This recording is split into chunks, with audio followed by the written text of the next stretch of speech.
बिस्मिल्लाहिर्रहमानिर्रहीम। अस्सलाम वालेकुम स्टूडेंट्स, उम्मीद है आप सब खैरियत से होंगे। आज हम करेंगे एक्सरसाइज 1.17 के question number 3 to question number 10 तक। इससे पहले हम question number 1 and question number 2 को सॉल्व कर चुके हैं। इन क्वेश्चन से रिलेटेड वीडियो का लिंक आपको डिस्क्रिप्शन में मिल जाएगा। तो question number 3 to question number 12 तक जो चीज़ हमने पढ़नी है वो है हमारे पास direct proportion and inverse proportion. तो डायरेक्ट प्रोपोर्शन वो प्रोपोर्शन है जिसमें अगर एक चीज़ बढ़ रही है तो दूसरी चीज़ भी बढ़े। इन्वर्स प्रोपोर्शन में अगर एक क्वांटिटी या कोई चीज़ बढ़ रही है तो दूसरी चीज़ कम हो रही होती है। तो क्वेश्चंस के थ्रू हम इनको अंडरस्टैंड भी कर लेते हैं। तो यहाँ पर हम देख लेते हैं क्वेश्चन नंबर 3 को। क्वेश्चन नंबर 3 आपके पास गिवन है, if 150 shirts can be stitched on 6 swing machines in a day, यानी कि 150 शर्ट्स 6 मशीनों से सिल रही हैं एक दिन में, then how many machines are required to stitch 225 shirts in a day. तो उसी एक दिन में जब हमने 225 शर्ट्स स्टिच करनी है तो कितनी मशीन्स रिक्वायर्ड होंगी। ऑल्सो हमने क्या करना है, ऑल्सो ड्रॉ इट्स ग्राफ, और हमने इसका ग्राफ भी ड्रॉ करना है। ओके जी, तो देख लेते हैं क्वेश्चन नंबर 3 के सॉल्यूशन को। यहाँ पर हमने क्या करना है, इस तरह से रेशो टाइप का एक कॉलम सा बना लेना है जिसमें हमने एक तरफ एक क्वांटिटी लिखनी है जो कि हमें गिवन हो, मशीन या शर्ट्स या डेज़ या वर्कर्स जो भी गिवन हो उसको हमने इस तरह से बना लेना है। तो यहाँ पर हमें मशीन्स गिवन थी 6, और वही 6 मशीन्स कितनी शर्ट्स स्टिच कर रही थी, 150। देन कितनी मशीन्स रिक्वायर्ड होंगी 225 शर्ट्स को स्टिच करने के लिए। तो हम इस तरह से इसको बना लेंगे। अब यहाँ पर आप देखें, अगर 6 मशीनें 150 शर्ट्स को सी रही हैं, देन 225 शर्ट्स ज़्यादा हो गई तो मशीन्स भी कितनी हो जाएंगी, ज़्यादा ही हो जाएंगी। अब वो हमें नहीं पता कि कितनी ज़्यादा होंगी, 8 होंगी, 10 होंगी, 12 होंगी, वो हमने फाइंड करना है। तो बट ये हम देख के एस्टिमेट लगा सकते हैं, अंदाज़ा लगा सकते हैं कि अगर मशीनें कम हैं तो कम शर्ट्स बन रही हैं। अगर शर्ट्स हमने ज़्यादा सीनी है तो हमें ज़्यादा मशीनें रिक्वायर्ड होंगी। ओके, तो यहाँ पर ये चीज़ यहाँ पर ये जो क्वेश्चन है वो डायरेक्ट प्रोपोर्शन है, वो इसलिए कि यहाँ पर मशीनें पहले कम थी, शर्ट्स भी कम सिल रही थी। अब शर्ट्स ज़्यादा हो गई हैं तो ऑटोमेटिकली मशीनें भी ज़्यादा हो जाएंगी, यानी कि एक चीज़ बढ़ रही है तो दूसरी भी बढ़ रही है, एक कम है तो दूसरी भी कम है। तो इस तरह की प्रोपोर्शन जो होती हैं वो डायरेक्ट प्रोपोर्शन होती हैं, और डायरेक्ट प्रोपोर्शन में हमें एरो हमेशा नीचे से ऊपर रखना होता है। यहाँ पर हमने क्या करना होता है, जो क्वांटिटीज़ गिवन होती हैं यहाँ पर हमने एरो लगाना होता है, ठीक है। तो याद रखिएगा, जो चीज़ हमने फाइंड करनी है एक्स वाली, उसको आपने हमेशा लेफ़्ट हैंड साइड पे ही लिखना है। उसका एरो आपका हमेशा नीचे से ऊपर ही जाएगा, चाहे वो डायरेक्ट प्रोपोर्शन हो चाहे वो इनडायरेक्ट प्रोपोर्शन हो, उसका एरो हमेशा नीचे से ऊपर ही जाएगा। बट यहाँ दूसरी चीज़, जहाँ पर हमें दोनों वैल्यूज़ गिवन होती हैं, यहाँ पर हमने एरो डिसाइड करना होता है अकॉर्डिंग टू कि वो डायरेक्ट प्रोपोर्शन है या इनडायरेक्ट प्रोपोर्शन है। बट यहाँ पर हम ऑलरेडी देख चुके हैं कि पहले मशीन्स कम थी तो 150 शर्ट्स से ली कम शर्ट्स, अगर यहाँ शर्ट ज़्यादा हो गई हैं तो ऑटोमेटिकली मशीन्स भी ज़्यादा ही रिक्वायर्ड होंगी। तो एक चीज़ कम थी दूसरी भी कम थी, एक चीज़ बढ़ी तो दूसरी भी बढ़ रही है। तो इस तरह की जो प्रोपोर्शन होती हैं वो क्या होती हैं, वो डायरेक्ट प्रोपोर्शन होती हैं कि एक चीज़ के बढ़ने से दूसरी भी बढ़े और एक चीज़ के कम होने से दूसरी भी कम हो। तो उस केस में हमें जो जो वैल्यूज़, जहाँ पर दोनों वैल्यूज़ गिवन होती है वहाँ पर हमने डिसाइड करना होता है कि एरो हम किस डायरेक्शन में लगाएं। डायरेक्ट प्रोपोर्शन के लिए हमने एरो बॉटम टू टॉप लगाना होता है, ठीक है, नीचे से ऊपर एरो लगाना होता है। यहाँ एक्स वाली वैल्यू में तो हमेशा नीचे से ऊपर ही एरो लगेगा, बट यहाँ दूसरी वैल्यूज़ में जहाँ दोनों क्वांटिटीज़ गिवन है वहाँ पर हमने एरो नीचे से ऊपर लगाना है अगर वो डायरेक्ट प्रोपोर्शन हो। बट अगर इनडायरेक्ट प्रोपोर्शन हो तो हमने ऊपर से ऊपर फर्स्ट वैल्यू से नीचे, बॉटम यानी टॉप से बॉटम की तरफ आना होता है। तो अब हम इसको सिंप्लीफाइड फॉर्म में इस तरह लिखेंगे कि यहाँ पर एक्स गिवन है तो नीचे से ऊपर जा रहा है, ये एरो की डायरेक्शन का है नीचे से ऊपर, तो एक्स वैल्यू ऊपर लिखेंगे, इसको पहले लिखेंगे एंड 6 को यहाँ नीचे डिवाइड में बाद में लिख देंगे।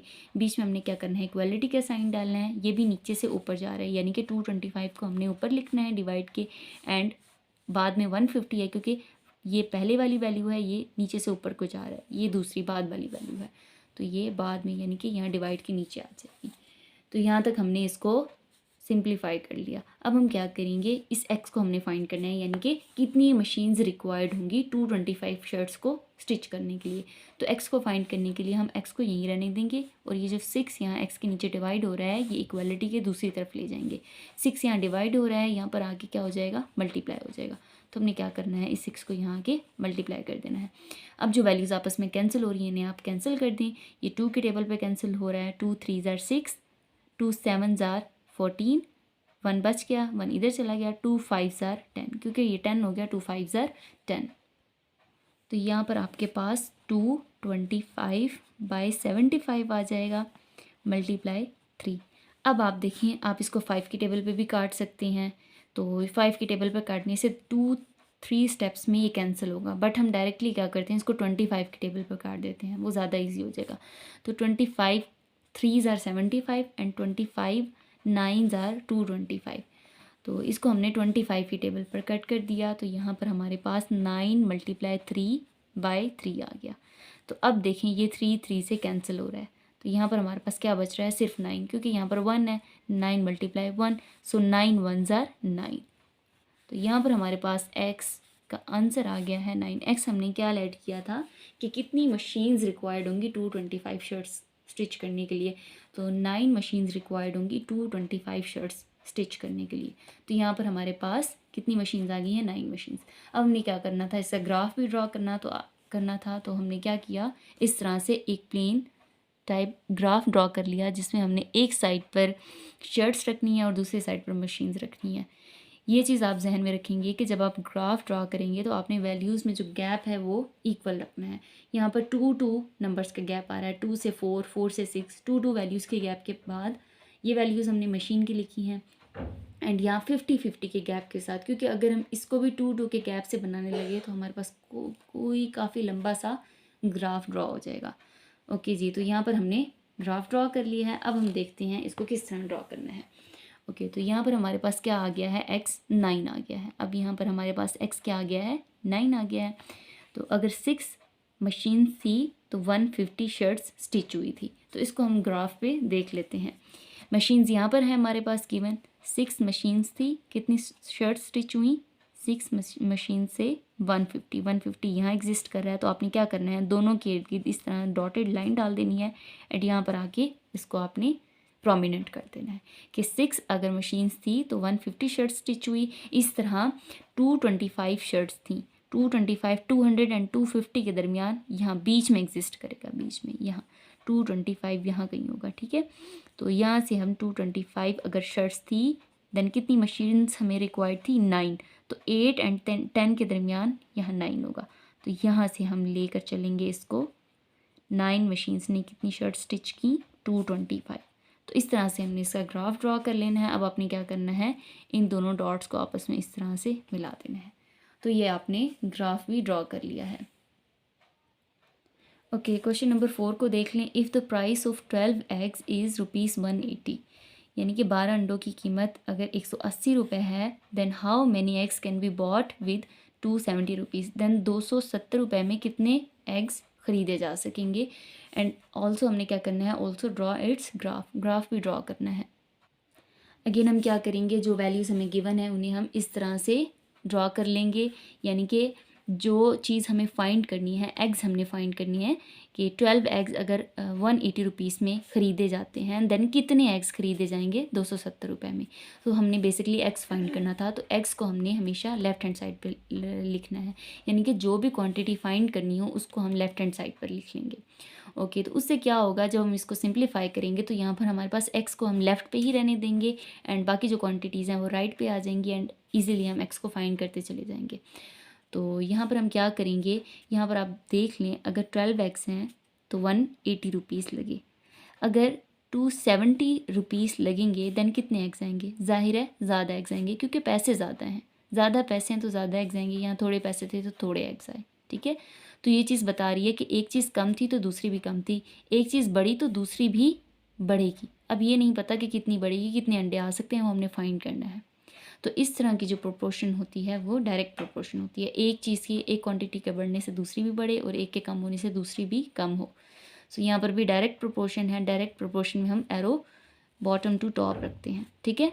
ये वाला एरो हमेशा बॉटम टू टॉप ही होगा। जो क्वांटिटी हमने फाइंड करनी है ना एक्स वाली, इसका एरो बॉटम टू टॉप ही होगा, डायरेक्ट के भी केस में और इनडायरेक्ट प्रोपोर्शन के भी केस में।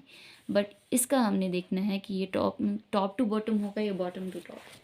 तो यहाँ पर हमें डायरेक्ट प्रोपोर्शन गिवन थी, तो हमने क्या किया, इसका भी एरो नीचे से ऊपर की तरफ लगा दिया।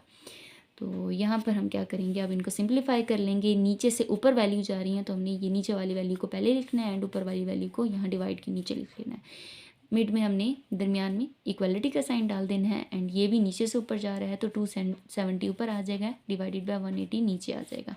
अब क्या करेंगे, एक्स को यहीं रहने देंगे एंड 12 यहाँ के दूसरी साइड पे मल्टीप्लाई हो जाएगा। सो 12 को हम यहाँ के मल्टीप्लाई कर देंगे 12। अब जो वैल्यूज़ आपस में कैंसिल हो रही हैं उन्हें कैंसिल कर देंगे। यहाँ पर ये 0 0 से कैंसिल हो रहा है और ये आपके पास 3 के टेबल पे कैंसिल हो रहा है, 3 2 के टेबल पे भी कैंसिल हो सकता है, बट 3 4 are 12, 3 6 are 18। अब हम क्या करेंगे, इसको 3 के टेबल पे मज़ीद काट लेंगे। इसको ज़रा सिंप्लीफाई करके यहाँ लिख लेते हैं 27 मल्टीप्लाई, इधर 4 था एंड डिवाइडेड बाई यहाँ 6 था। आपकी मर्ज़ी, आप इसको 3 के टेबल पे 3 2 are 6 या 2 के टेबल पे इन दोनों को आपस में कैंसिल कर दें, जैसे आपको ईजी लगे। तो हम क्या करते हैं, इसको कैंसिल कर देते हैं। 2 2 are 4, 2 3 are 6, ठीक है। अब ये दोनों वैल्यूज़ 3 के टेबल पे कैंसिल हो रही हैं। 3 1 are 3, 3 9 are 27। तो यहाँ पर हमारे पास बेसिकली 9 मल्टीप्लाई और इधर 2 बच रहा था। नीचे वैसे भी 1 है तो 1 लिखने की कोई ज़रूरत नहीं है। सो 9 को 2 से मल्टीप्लाई कर देंगे तो हमारे पास क्या आ जाएगा, 18 आ जाएगा। तो यहाँ पर हमारे पास x का आंसर 18 आ गया है, यानी कि 270 रुपीज़ में 18 एक्स ख़रीदे जा सकेंगे। तो इसका हम ग्राफ भी देख लेते हैं। यहाँ पर भी अगेन हमने ग्राफ ड्रॉ कर लिया। यहाँ x एक्सिस पे हमने x ले लिए एंड y एक्सिस में हमने रुपीज़ ले लिए। तो आपने गैप हमेशा सेम ही देना है। 2 2 के गैप्स के साथ साथ आपने ये वैल्यूज़ लिख ली एंड 20 20 के गैप्स के साथ आपने ये वैल्यूज़ लिख ली। तो 12 एक्स 180 रुपीज़ में ख़रीदे थे। तो यहाँ से आप देखोगे x 12 एंड यहाँ से आपने 180 रुपीज़ में ख़रीदे गए। तो आपने क्या करना है, इस तरह डॉट से इसको बढ़ाते चले जाना है और यहाँ पर आके जहाँ पर ये दोनों मीट करेंगे यहाँ पर आपने इसको प्रोमिनेंट कर देना डॉट को। नेक्स्ट आपके पास, अगर आपके पास 270 रुपीज़ थे देन आपके पास देन 18 एग्स आपने ख़रीदे। तो इसका आपने 18 से 270 पे जाना है। तो यहाँ से आप 18 से स्टार्ट करेंगे, यहाँ से होगा एंड ये 260 एंड 280 के मिड में कहीं 270 होगा, ठीक है, मिड में। तो यहाँ पर ये 270 हो जाएगा। तो आपने डॉटेड लाइन इस तरह से लेते चले जाना है एंड यहाँ आके जहाँ पर ये मीट करेंगे इनको यहाँ प्रोमिनेट कर देना है एंड अब आपने क्या करना है, इन दोनों डॉट्स को आपस में मिला देना है। तो ये आपके पास ग्राफ भी ड्रॉ हो जाएगा। 5th क्वेश्चन है, if 30 labourers dig 800 centimeter cube of earth in 3 hours, how many laborers will be required to dig the same earth in 2 hours? Same अर्थ है, 2 घंटे में कितने लेबर्स रिक्वायर्ड होंगे, ठीक है। तो ये इसको भी हम सॉल्व कर लेते हैं। अगेन हमने क्या करना है, ऑल्सो ड्रॉ इट्स ग्राफ भी हमने इसका ड्रॉ करना है। तो यहाँ पर हमें जो चीज़ें गिवन थी वो हमने लिख ली हैं। वो 800 सेंटीमीटर क्यूब जो आपको अर्थ गिवन था वो आपको यानी दोनों केसेस में अगर 800 सेंटीमीटर क्यूब अर्थ को डिग करना है यानी कि खोदना है, देन कितने लेबर्स हमें लगेंगे। तो वो आपने नहीं लिखना कि मैम वो कहाँ से आ गया एंड उसका क्या सीन है, वो जस्ट कन्फ्यूजन के लिए लिखा गया। तो बेसिकली आपने क्या फ़ाइंड करना है, लेबर्स फाइंड करना है। अगर 30 लेबर्स 3 घंटे में उस ज़मीन को खोद रहे हैं 800 सेंटीमीटर क्यूब ज़मीन को, देन कितने लेबर्स रिक्वायर्ड होंगे 2 घंटे में उसको खोदने के लिए। अब यहाँ पर आप देखिए पहले कितने लेबर्स थे, 30 लेबर्स थे और वो 3 घंटे में काम कर रहे थे। वही सेम ज़मीन को हमने खोदना है और अब घंटे 2 हो गए हैं। अब देखिए जब टाइम हमारे पास कम हो गया है तो जाहिर सी बात है लेबर्स बढ़ जाएंगे, ठीक है, क्योंकि यहाँ पर टाइम ज़्यादा लग रहा था तो 30 लेबर्स थे। अगर टाइम ही कम हो गया है तो जाहिर सी बात है लेबर्स बढ़। तो ये आपके पास बेसिकली इन्वर्स प्रोपोर्शन है, ठीक है, इनका डायरेक्ट रिलेशन नहीं। इन्वर्स प्रोपोर्शन में ये जो एक्स वाला एरो होता है हमेशा ये बॉटम टू टॉप ही होता है। दूसरा एरो जो है इन्वर्स प्रोपोर्शन में उसको आपने ऊपर से नीचे रखना होता है। तो इस केस में यहाँ पर एरो ऊपर से नीचे रखेंगे तो इसको सिंप्लीफाई कर लेते हैं। एरो कहाँ से स्टार्ट हो रहा है, यहाँ नीचे से ऊपर को जा रहा है, तो x को ऊपर लिखना है एंड 30 को नीचे लिख लेना है। बीच में आपने इक्वल का साइन डालना है। अभी ऊपर से स्टार्ट हो रहा है एरो और नीचे की तरफ आ रहा है, तो यहाँ पर आपने 3 ऊपर लिखना है एंड 2 को नीचे लिख देना है। अब यहाँ पर आपने x को रहने देना है एंड 3 को दूसरी साइड पर जाकर मल्टीप्लाई कर देना है। तो 3 आपके पास यहाँ के मल्टीप्लाई हो जाएगा। जो वैल्यूज़ कैंसिल हो रही हैं उन्हें कैंसिल करते हैं। 2 1 ज़ा 2, 2 1 ज़ा 2, 1 कैरी चला गया, 10, 2 5 ज़ा 10, तो यहाँ आपके पास 15 बच गया। 3 मल्टीप्लाई 15, 15 को 3 से मल्टीप्लाई करें तो आपके पास आ जाता है 45। यानी कि अब आपके पास कितने लेबर लगेंगे, अगर आपके पास घंटे कम हो गए हैं तो लेबर ज़्यादा लगेंगे। ठीक है, एक चीज़ कम है तो दूसरी बढ़ रही है, और एक चीज़ ज़्यादा है और दूसरी कम है। ये देखें, ये घंटे ज़्यादा थे, लेबर्स कम है। अब घंटे कम हो गए हैं बट लेबर्स बढ़ गए हैं, तो ये जाहिर सी बात है, यानी कि 45 आ गया ना, तो जाहिर सी बात है ये इनडायरेक्ट रिलेशन है। एक चीज़ बढ़ रही है दूसरी कम हो रही है, और एक चीज़ कम हो रही है तो दूसरी बढ़ रही है। इस तरह का रिलेशन इनडायरेक्ट होता है। और इस तरह की प्रोपोर्शन इन्वर्स प्रोपोर्शन होती है, तो इन्वर्स में हमने ऊपर से नीचे एरो रखना होता है। जहाँ पर हमारे पास दोनों वैल्यूज़ गिवन होती है ना, वहाँ पर हमने ऊपर से नीचे एरो रखना होता है, और एक्स का हमेशा नीचे से ऊपर ही होता है। तो यहाँ पर हमारे पास एक्स का आंसर 45 आ गया, यानी कि 45 लेबर्स रिक्वायर्ड हैं, 45 मजदूर रिक्वायर हैं। ऑल्सो हमने इसका ग्राफ भी ड्रॉ कर लिया है, जिसमें हमने यहाँ पर आवर्स रखा है कि कितने घंटे लगे, एंड यहाँ पर हमने लेबर्स को रख दिया है। तो पहले हमारे पास जब 3 आवर्स थे, देन हमारे पास 30 लेबर्स थे, तो यहाँ पर आपने 3 से 30 तक एक डॉट लगा लेना है। देन अगर हमारे पास घंटे 2 हो गए तो लेबर कितने लगे, 45, तो 45 40 एंड 50 के बीच में यहाँ पर होगा 45, तो यहाँ पर आपके पास सेकंड डॉट आ गया। तो इसको आपने इस तरह से बढ़ा के डाल देना है। तो यहाँ पर आप देख के कह सकते हो कि यहाँ एरो नीचे से ऊपर नहीं जा रहा है पिछले की तरह, पिछले ग्राफ की तरह, ये ऊपर से नीचे आ रहा है। तो ये इनडायरेक्ट प्रोपोर्शन में यही रिलेशन होता है कि इसका एरो जो है ऊपर से नीचे की तरफ आता है, इसका ग्राफ डाउनवर्ड नीचे की तरफ जाता है। ठीक है कि जी। तो क्वेश्चन नंबर 6 है, 10 man have ration for 21 days in a camp. 10 लोगों के पास 21 डेज़ के लिए कैंप में राशन मौजूद है। इफ़ 3 मैन लीव, अगर 3 लोग छोड़ जाते हैं, then how many days will the ration be sufficient for the remaining man. Then बाकी लोगों के लिए जो बचे हुए, कितने लोग बच गए हैं, अब आपके पास 7 लोग बच गए हैं, क्योंकि 3 तो छोड़ गए हैं, तो बचे हुए 7 लोगों के लिए वो जो राशन है वो कितने दिन तक बाकी रह जाएगा। ऑल्सो ड्रा इट्स ग्राफ, और हमने इसका ग्राफ भी ड्रा करना है। ओके जी। तो इसका सॉल्यूशन देख लेते हैं। जो चीज़ें आपको गिवन है वो आपने लिख लेनी है। डेज़ आपको 21 गिवन थे पहले फर्स्ट केस में, एंड मैन पहले आपके पास 10 थे। अगर आपके पास 3 मैन इस 10 में से लीव कर जाते हैं तो 7 बच जाते हैं, यानी कि अगर 7 मैन हैं देन वो कितनी दिन तक राशन सफिशेंट होगा, काफ़ी होगा उन लोगों को। तो यहाँ पर आपने देखना है कि पहले डेज़ ज़्यादा थे, मैन 10 थे, अब मैन कम हो गए हैं तो ऑटोमेटिकली डेज़ बढ़ जाएंगे। ठीक है, ज़्यादा दिन के लिए वो राशन बच जाएगा। ठीक है, थोड़ा बच जाएगा क्योंकि कुछ लोग कम हो गए हैं।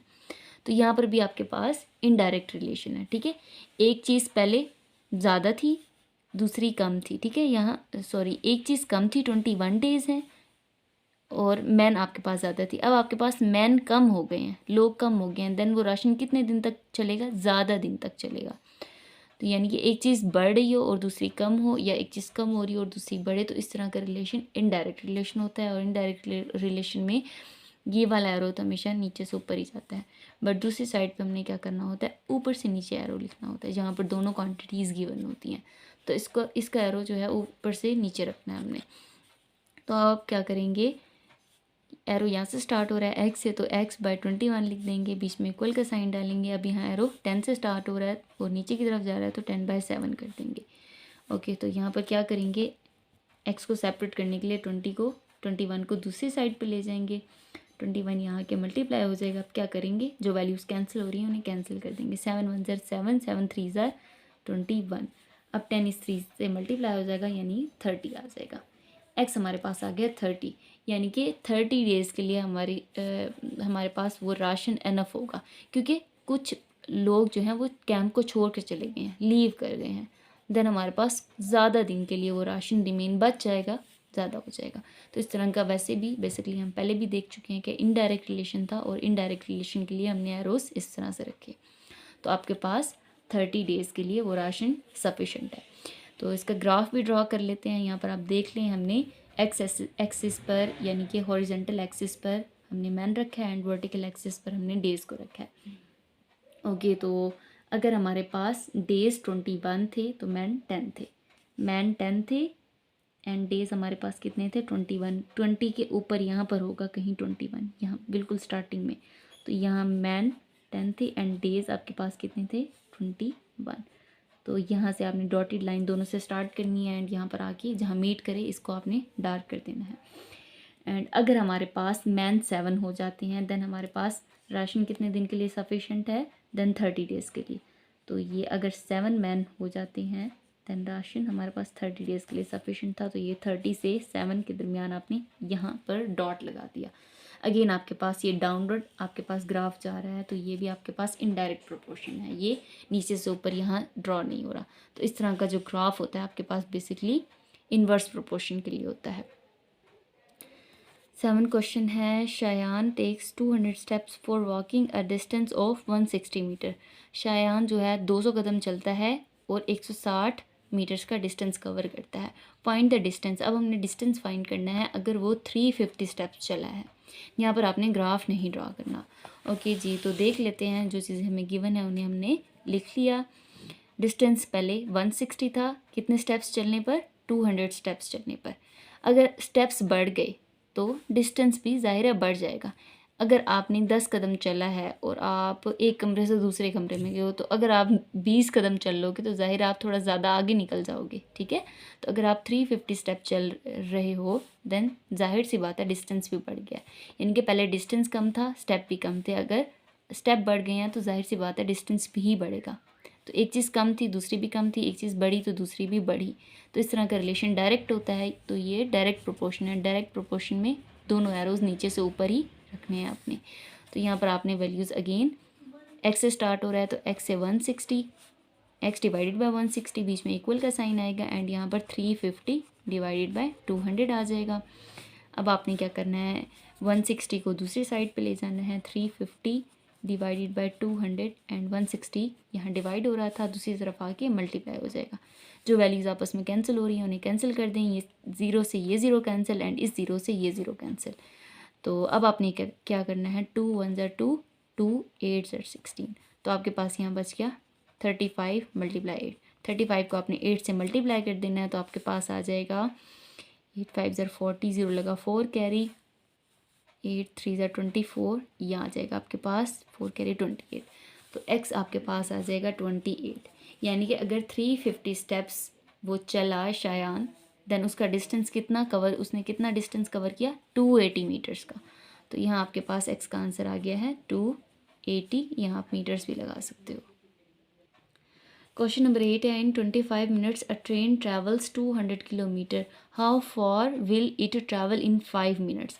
यानी कि 25 मिनट में ट्रेन 20 किलोमीटर ट्रैवल करती है, 5 मिनट में वो कितना ट्रैवल करेगी। तो यहाँ पर भी हम लिख लेते हैं जो वैल्यूज़ हमें गिवन है। अगर पहले डिस्टेंस हमें यहाँ पर हमें डिस्टेंस फाइंड करना था तो डिस्टेंस को हमने यहाँ लेफ़्ट हैंड साइड पे लिख लिया, क्योंकि यहाँ x हमारे पास आएगा तो x हमारे पास बेसिकली लेफ़्ट हैंड साइड पे हो वही बेटर होता है, ताकि हम x को लेफ़्ट हैंड साइड पर लेकर आपके अपने आंसर को राइट पर इजीली सॉल्व कर सकें। तो डिस्टेंस पहले हमें यानी कि 25 मिनट में 20 किलोमीटर का डिस्टेंस कवर किया, तो अगर टाइम कम हो गया तो यहाँ पर डिस्टेंस भी कम ही कवर होगा। तो ये भी हमारे पास डायरेक्ट प्रोपोर्शन है एंड डायरेक्ट प्रोपोर्शन में हमने एरोज़ को नीचे से ऊपर की तरफ रखना है। तो ये एरो तो एक्स वाला नीचे से ऊपर ही रहता है, तो इसको हमने नीचे से ऊपर रख दिया एंड इस साइड पे भी हमने एरो को नीचे से ऊपर ही रखना है, क्योंकि जाहिर सी बात है कि अगर पहले मिनट ज़्यादा थे तो ज़्यादा डिस्टेंस कवर हुआ, अगर अब मिनट कम हो गए हैं तो डिस्टेंस भी कम हो गया। यानी कि एक वैल्यू ज़्यादा थी तो दूसरी भी ज़्यादा थी और एक कम थी तो दूसरी भी कम ही होगी। अब ये नहीं पता कितनी कम है, वो हमने फाइंड करना है, तो ये हम देख के एस्टिमेट लगा सकते हैं। तो इस तरह की जो प्रोपोर्शन होती हैं वो डायरेक्ट होती हैं, जिसमें अगर एक क्वांटिटी बढ़ी है तो दूसरी भी बढ़े और एक कम हो रही है तो दूसरी भी कम हो। तो डायरेक्ट प्रोपोर्शन में हमने दोनों एरोज़ को नीचे से ऊपर ही रखना है, यानी कि बॉटम टू टॉप। तो यहाँ पर हमारा एरो x से स्टार्ट हो रहा है एंड 20 पे जा रहा है, तो इसको x/20 लिख देंगे, बीच में इक्वल का साइन, और यहाँ 5 से स्टार्ट हो रहा है 20 पे तो 5/25। ओके जी, तो x/20 यहाँ 20 को दूसरी तरफ ले जाएंगे तो यहाँ पर 20 दूसरी साइड पे आके मल्टीप्लाई हो जाएगा। अब क्या करेंगे, जो वैल्यूज़ कैंसिल हो रही हैं उन्हें कैंसिल कर देंगे। 5 की टेबल पे कैंसिल हो रहा है 5 4 ज़ा 20 एंड 5 5 ज़ा 25। तो यहाँ हमारे पास बच जाएगा 5 मल्टीप्लाई, इधर 4 बचेगा एंड यहाँ नीचे डिवाइड में भी 5 बच रहा है। अब क्या करेंगे, 5 को 5 से कैंसिल कर देंगे तो हमारे पास क्या आ जाएगा 1 1 मल्टीप्लाई 4 आ जाएगा। 1 4 से मल्टीप्लाई होगा तो हमारे पास 4 ही आ जाएगा। ओके, तो अगर 25 मिनट्स चलने से, ट्रैवल करने से ट्रेन 20 किलोमीटर का सफ़र का फासला तय करती है, तो अगर मिनट 5 हो गए हैं, कम हो गए हैं, तो हमारे पास डिस्टेंस भी कितना आ गया, कम ही आ गया, 4 किलोमीटर आ गया।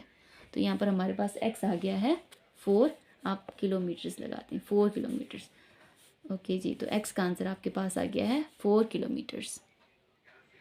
ओके, क्वेश्चन नंबर 9 है, a car travelling eight 50 kilometre per hour makes a journey in 70 minutes. यानी कि 50 किलोमीटर पर आवर की स्पीड से एक कार ट्रैवल कर रही है और जर्नी इन 70 मिनट्स, यानी कि 50 किलोमीटर पर आवर स्पीड रख के अपनी जर्नी को 70 मिनट में कंप्लीट कर रही है car. Then how long will the journey take, then journey को कितना टाइम लगेगा अगर कार की स्पीड 70 किलोमीटर पर आवर हो जाए। यानी कि अगर कार अपनी स्पीड बढ़ा ले, 50 से 70 पे चली जाए, देन कितने टाइम में, कितने मिनट में वो अपना वही जर्नी को कंप्लीट। हमें यहाँ पर मिनट्स गिवन थे, यानी कि 70 मिनट्स में 50 किलोमीटर पर आवर की स्पीड में 70 मिनट में अपनी जर्नी कंप्लीट करी है। देन अगर स्पीड बढ़ जाएगी, 70 हो जाएगी 50 से, देन कितना टाइम लगेगा, तो यहाँ पर हमने उसको एक्स का नाम दे दिया। अगेन हमारे पास हम देख के कह सकते हैं कि टाइम पहले टाइम ज़्यादा था, स्पीड कम थी, अब स्पीड बढ़ गई है, जाहिर है टाइम कम लगेगा। ठीक है, स्पीड बढ़ाने से टाइम हमारे पास कम हो जाएगा।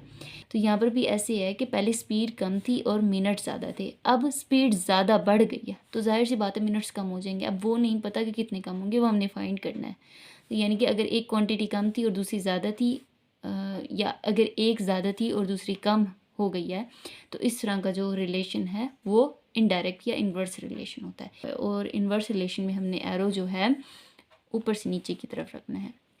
एक्स वाला एरो हमेशा नीचे से ऊपर ही रहेगा, दूसरा एरो हमेशा ऊपर से नीचे होता है, जहाँ पर दोनों आपको क्वांटिटीज़ की बन होती हैं। तो अगेन आपने क्या करना है, एरो जहाँ से स्टार्ट हो वहाँ से आपने वैल्यूज़ को लिखना शुरू करना है। एक्स से स्टार्ट हो रहा है 70 पे, तो x/70 इज़ इक्वल टू, यहाँ पर आपने 50 से स्टार्ट हो रहा है तो 50/70 लिख देना है। अब आप क्या करेंगे, x या 70 मल्टीप्लाई हो रहा है, दूसरी साइड पे जाके डिवाइड हो जाएगा। तो ये वाला 70 इधर आके डिवाइड हो, सॉरी यहाँ डिवाइड हो रहा था, यहाँ के मल्टीप्लाई हो गया। तो अब आप क्या करेंगे, 70 को 70 से कैंसिल कर देंगे, आपके पास क्या आंसर बच जाएगा, 50 बच जाएगा। और यहाँ आपके पास बेसिकली क्या बच रहा था, 1, 51 से मल्टीप्लाई होगा तो 50 आ जाएगा।